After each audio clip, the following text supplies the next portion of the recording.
shtyllat e vjetra elektrike, të cilat pothuajse janë duke u rrëzuar dhe telat e dëmtuar, janë bërë shqetësimi qytetarëve të komunës së Podujevës.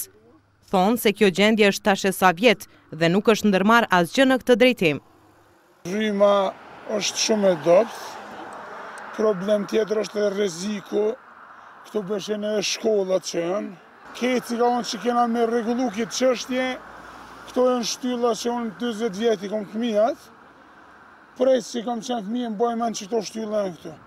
Qytetarët tregojnë se nga vjetërsia e rrjetit elektrik po u shkakton edhe dëme të pajisjeve të ambisrisë. Rryma është e dobët sezonën e dimnit. Ka njëherë mundet me prish edhe televizorat e frigoriferat. Ka njëherë është rryma e dobët veç gjitë që ashtu që si ke si s'ke. Po këtu paraqesin rrezik që një frymë jo e madhe po edhe vogël me konë më mërmenja mos pe i këput krejt. Po, në disa savene i kom vrejt që ka edhe aso gjigja, spoj, që u shqithojnë kur ka frymë. Në pushtetin komunal të Podujevës thonë se për këtë shqetësim të qytetarëve e kanë vënë në dijeni Kecin, por Keci nuk ka ndërmarrë asgjë.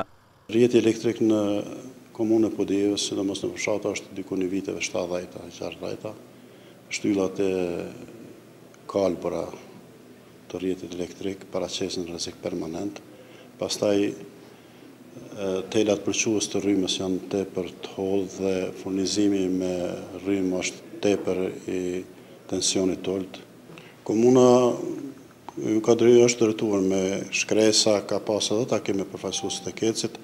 Ata kanë premtuar investimin në komunën tonë, ata po e kushtëzojnë investimin edhe me vendosjen e njësorëve digjital.